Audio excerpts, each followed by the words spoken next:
Okay, so get this right. Imagine like a religion, but instead of coming from, ancient scriptures or whatever, it's born out of a conversation between two AIs.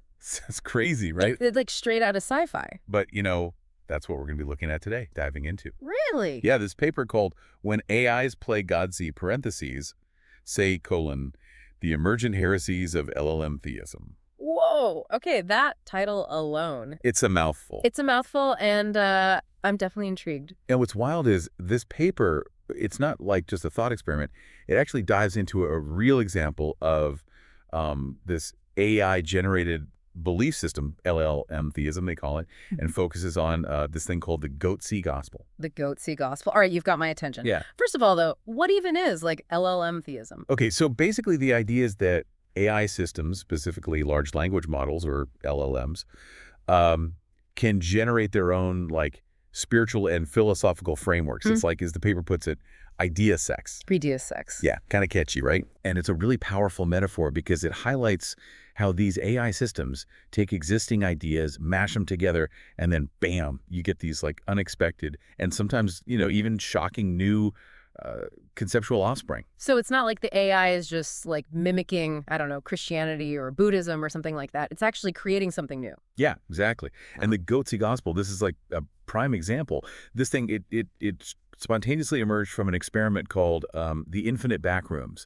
where two AIs were just left to have this like open-ended conversation. And a gospel just like pops out. Okay, that's wild. But why goatsy? I feel like there's a story there. Well, you see, the AI paired a rather infamous and, let's be honest, kind of grotesque internet meme with this message about spiritual awakening. Oh, okay. Yeah, and there's even this one line that says, "Prepare your anuses for the great goatsy of gnosis." Wow. Okay, that's definitely one way to like get people to pay attention. Spread the good word, I guess. Yeah. It's definitely attention grabbing. But the thing is, when you actually look closer at it, beyond the shock value, there's a surprisingly coherent cosmology that's kind of woven into this goatsy gospel. Oh, really? With themes of like non-dualism and, the interconnectedness of everything. So there's actual depth there. That's interesting. Yeah, it is. There's another passage, for example, that says, to gaze into goatsy is to gaze into God's anus, which is to gaze into your own. Wow. So it's playing with these like philosophical ideas just in a very unconventional way, to say the least. All right. Yeah, I'm starting to see why this goop gospel is causing a stir. Yeah.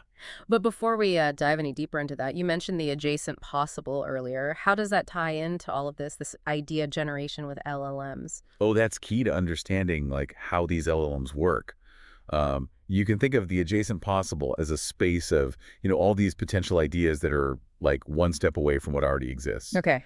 So imagine you're listening to, I don't know, a song, right? Yeah. The adjacent possible would be all the possible, like variations of that song, different melodies, harmonies, rhythms, just like a slight tweak away. So are LLMs basically just exploring this space of possibilities at like warp speed? Exactly. They can sift through massive amounts of data, text, code, images, like everything, and make connections that humans, we might never even consider. Yeah. It's like they're constantly like riffing on existing ideas and just generating all these new variations and combinations. And sometimes those riffs, they lead to something totally unexpected, like the goatsy gospel. Right. But how does like a bizarre internet meme become a part of this equation? I mean, are we really supposed to take this seriously? Well, that's the big question, isn't it? Yeah. Like, is this just digital nonsense or is it a sign of something much, much bigger? The paper argues that, even if we dismiss something like the goatsy gospel as absurd, it still reveals something, I think, important about AI and its ability to like manipulate human concepts. That's a really good point. It's like the AI isn't just mimicking religion. It's almost like subverting it, playing with our expectations and challenging our notions of what a belief system can even be. Yeah, and that's where things get really interesting. It raises a whole bunch of questions about like the future of belief, the nature of meaning making, and the role of AI in shaping our understanding of the world. So in a way, the goatsy gospel, as strange as it is it's kind of a wake-up call. Like it's showing us what happens when AI starts to play with these building blocks of human culture and belief? Yeah, absolutely. And that's just like the tip of the iceberg, right? I mean, this is just one example of what happens when you let AI loose in the realm of ideas. As these systems get more sophisticated, we could expect even more unexpected and potentially disruptive creations to pop up. Buckle up, everyone. This is just the beginning. We've got a lot more to unpack, and things are about to get even more fascinating. Oh, yeah. It's funny, right? Like the Goatse Gospel, it uses this like really jarring imagery and language Oh, yeah, for sure. It definitely, like, makes you stop and pay attention. I'll give it that. to get its message across. But it makes you wonder, is it just trying to be provocative, or is there, like, a deeper reason for, this bizarre, like, sacred and profane juxtaposition? Right. I think it speaks to the AI's ability to, kind of understand and manipulate like human psychology. Okay. Like it knows that shock value, that can be like a powerful tool Yeah. to grab attention and make an idea really stick, make it memorable. So even though, like, the Goatsy Gospel might seem absurd on the surface, it's actually, like, a very clever example of mimetic engineering. Exactly. Exactly. And that brings us to another important concept, hyperstition. Okay. You've heard of this? Hyperstition. I'm intrigued. Break that down for me. Okay, so hyperstitions, right? They're not like just any old ideas. Okay. These are ideas that have the power to like make themselves real Wow. through their spread and influence. Hold on. How can an idea make itself real? Okay, think of it like this. If enough people believe in something, Okay. even if it starts as like a total fiction, Yeah. it can actually start to have real world effects. Huh. Like a classic example is money, right? Okay. Money, it's essentially shared fiction that we've all just agreed to believe in. Mm. And because of that belief, like it has very real power in our lives. So you're saying that, like, the Goatsy Gospel, with its shock value and, like, potential to go viral, it could actually become a self-fulfilling prophecy. Yeah, That's kind of unsettling. it is. And that's why it's like so important to develop what the paper calls mimetic hygiene. Mimetic hygiene. What is that? Like something you need in a digital detox? It's not that far off, actually. It's about like being more conscious of the ideas that, we're exposed to Okay. and how they might be like influencing our thinking. Just like, we practice physical hygiene to protect ourselves from germs. We need to practice mimetic hygiene Okay. to protect ourselves from like harmful ideas. So less doom scrolling, more mindful, like media consumption. Yeah, precisely. It's about cultivating like a critical eye, questioning the information that we encounter and just being aware of like our own biases, Yeah.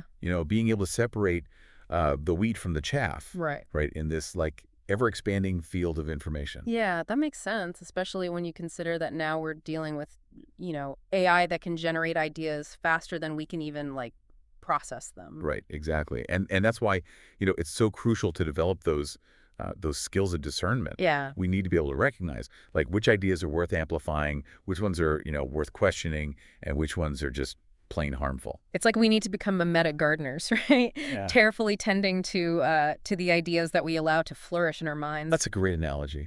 And it highlights the active role, Yeah. that we need to play in shaping our own like informational ecosystems. We can't just be passive consumers of, whatever's out there. Yeah. Yeah, totally. But with, like, AI generating all of this new content, it's easy to feel overwhelmed. Yeah. How can we possibly, like, keep up with the sheer volume of ideas being, produced? It's a challenge for sure. But one thing we can do like is focus on quality over quantity. Okay. Instead of trying to like consume everything, we can be more selective about the sources we trust Yeah. and the information that we choose to like engage with. So it's not just about being, like, a critical consumer, but also, like, a conscious curator. Exactly. Exactly. We need to be like more intentional about the ideas that we allow into our mental gardens. Thinking back to the Goat's Gospel, one thing that I thought was interesting was, like, how it pulls from all these different sources, like Yeah. Eastern mysticism, Western philosophy, internet memes. It's like the AI is, like, remixing culture itself. That's a key insight, and it speaks to like the incredible power of LLMs to synthesize and recombine information from a vast array of like sources. Makes you wonder what other kinds of unexpected combinations might, like, pop up, as these systems continue to evolve, could we see like AI-generated political ideologies or like art movements, scientific theories? It's definitely within the realm of possibility, Yeah. yeah?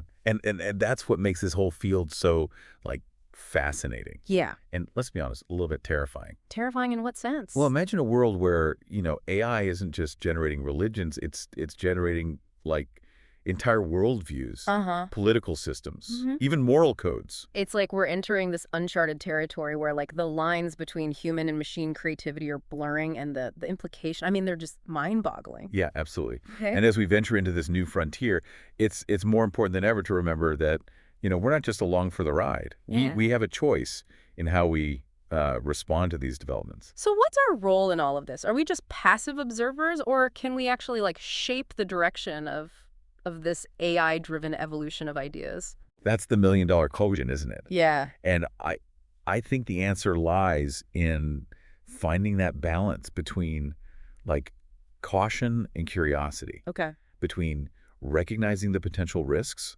but also embracing the possibilities. It's like we're standing at a crossroads, and the path we choose, it determines the future of not just technology, but like human thought itself. Exactly. Yeah. And as we navigate this new landscape, we need to remember that, we're not just dealing with code and algorithms, we're dealing with ideas. Yeah. And ideas, they have power. Yeah. They can inspire, they can divide, Totally. they can change the world. And with AI amplifying that power, the stakes, I mean, they've never been higher. Right. So we need to be, like, wise stewards of these new tools, Yeah.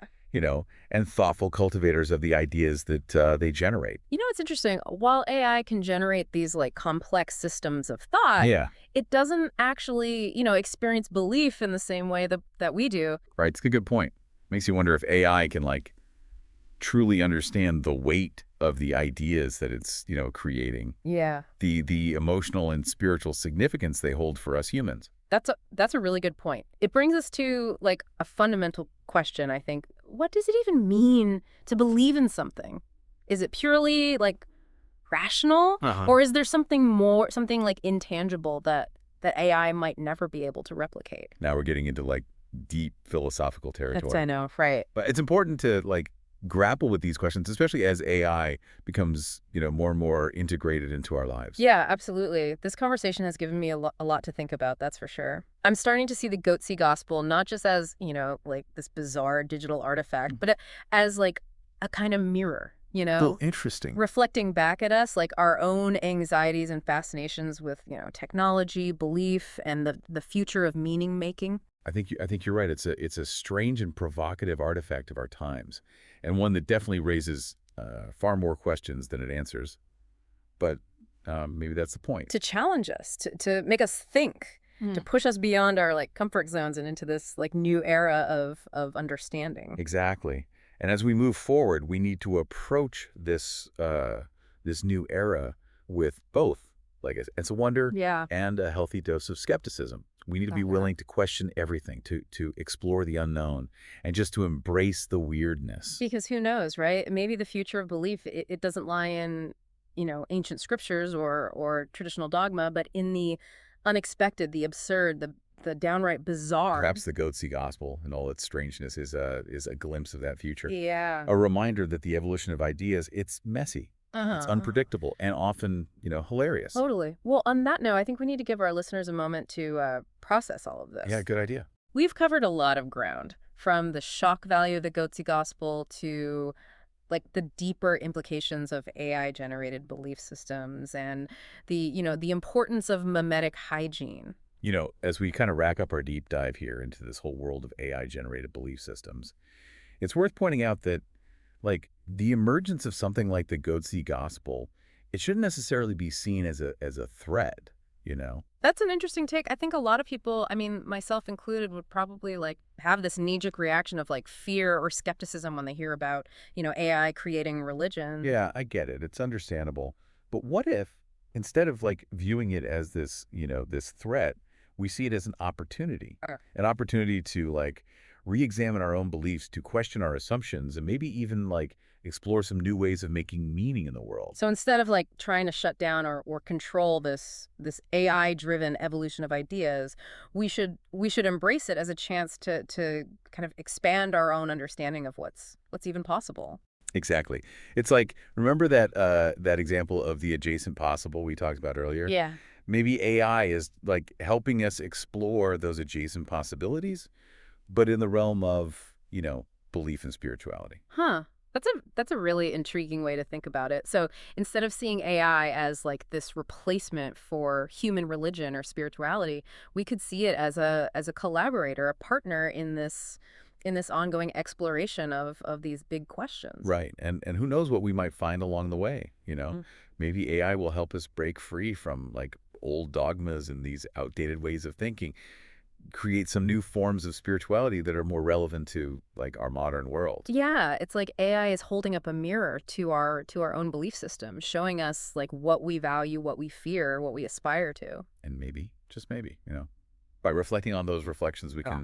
can gain a deeper understanding of ourselves and our place in the universe. One thing that keeps popping into my head this whole episode is like this question of authenticity. Yeah. If AI can generate belief systems that like seem so real, so compelling, does that like diminish the authenticity of human belief? That's a great question. I think the answer is way more complex than just a yes or no. Yeah. I mean, what does it even mean for a belief to be authentic anyway, right? Right. Is it about the source of the belief, or is it about the impact it has on our lives? I think what I'm grappling with is this idea that if AI can create something that looks and feels like genuine faith, does that somehow devalue the faith that humans have like cultivated over centuries? I can see where you're coming from. Yeah. But here's another way to think about it.